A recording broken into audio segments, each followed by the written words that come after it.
The blacks go to Biroa to look for stones, as they ascribe all sickness to stones, with which they have bewitched their enemy. In 1848, German naturalist Ludwig Leichhardt attempted to cross the entire Australian continent. He and his men were never seen again. Leichhardt had spent the previous 6 years exploring eastern Australia, where he documented the ancient foraging cultures that were rapidly disappearing. The narration for this video is taken from the diaries that he left behind.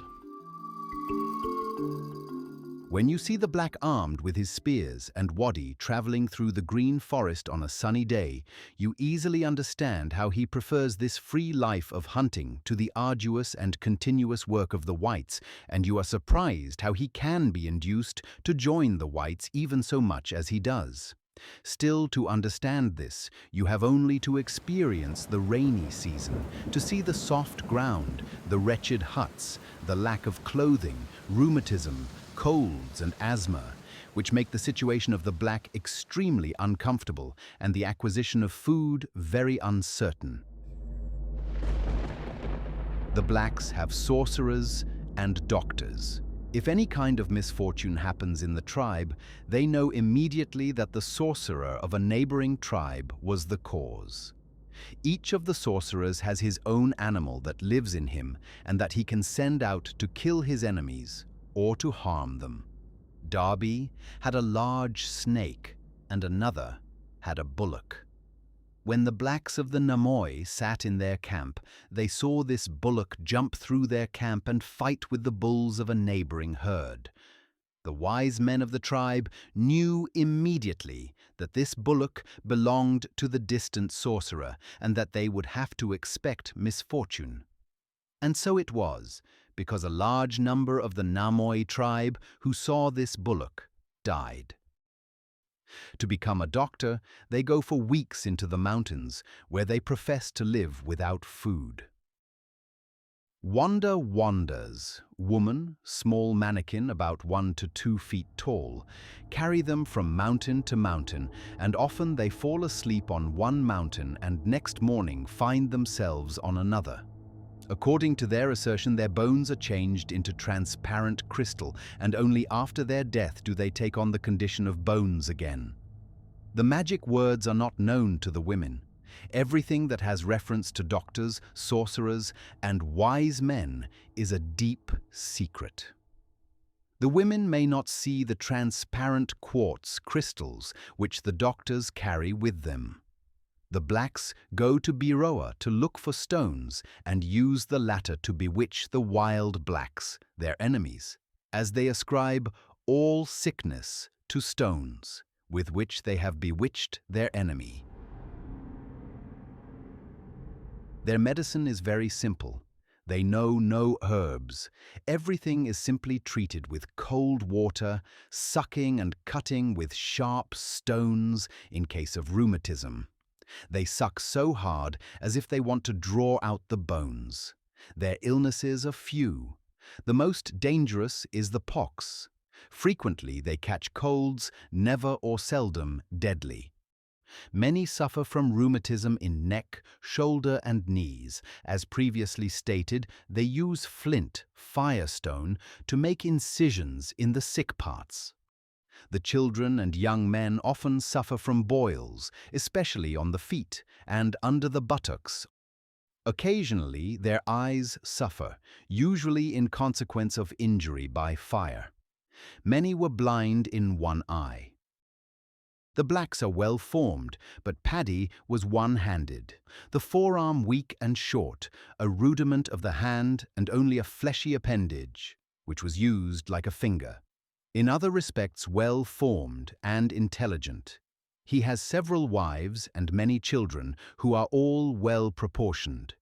Others have broken bones that were poorly stuck together.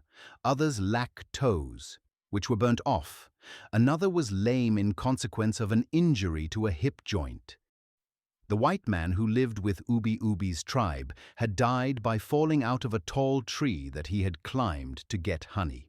Accidents of this kind are not too uncommon even among the blacks.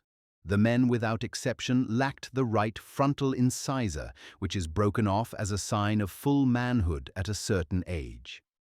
Mr. Bolton, a customs official, had shown me his skulls of Aborigines. There was a number of interesting indentations on the outer surface of the skulls of the women which result from blows, which the men rain on the women.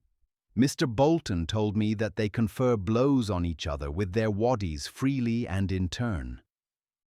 It is unbelievable how quickly their wounds heal. It seems to me that most of the old people die in consequence of catching colds or through the influence of the weather in general. They seem to lack the word grandfather. 50 years is perhaps a great age, but it is difficult to determine this point. Smallpox often sweeps whole tribes into the grave. The mortality of children is insignificant. The children are merry and playful. The parents play with them and show much love, whereas after birth the mothers often have no scruple about killing and throwing their child away. A black woman was recently delivered of a white child, which she killed immediately.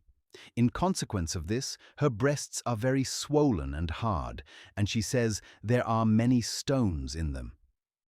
Between Mount Forbes and the Range, they never kill children. On the contrary, they love them immensely and mourn them for 12 months after their death. But the woman, who has no husband, probably kills her child as soon as it is born. However, even this is a matter of condemnation. When a young man dies and he is very fat, they bury him immediately. If he is not too fat, they skin him, prepare the skin, cut it into long strips, roll them together and lay them in dillies. They clean the bones from the flesh, consume part of the flesh, and then carry the bones, not all but skull and extremities, with them in the dillies. If a dilly is too old, they make a new one. The women carry these dillies, but sometimes young men as well. It is an honor or a good deed. It seems that the Bunya blacks and those of the seacoast eat certain parts of the corpse of the dead. The blacks around Archer's Station do not do this, or perhaps only very old people. Many examples of anthropophagy were mentioned. Enemies were eaten. However, the consumption of the dead is by no means a general custom. On the Gwydir there are regular grave mounds, which the women carefully keep free from weeds.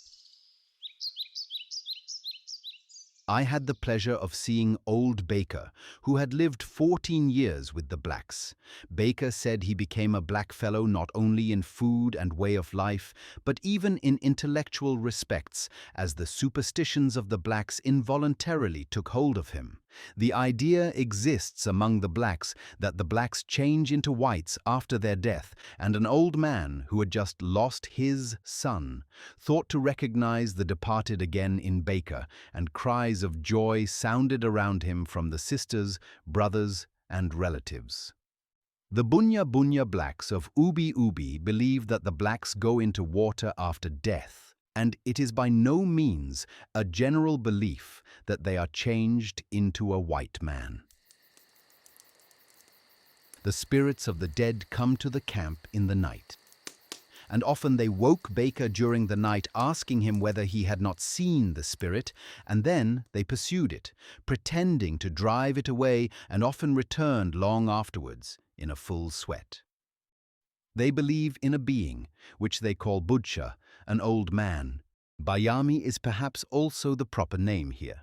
He lies reclined on his elbows or against a tree, and his wife and son travel to him from time to time.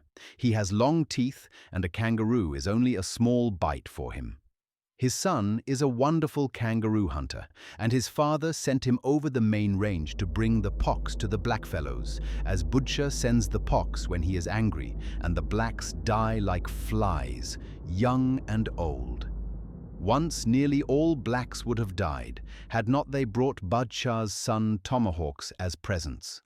They were more than a little astounded with such an epidemic to see Baker escape without pox. Baker, of course, was inoculated for the pox. The blacks at Pine River and around Brisbane have suffered very much by their contact with the whites. I saw a young woman with a small child of 2 months.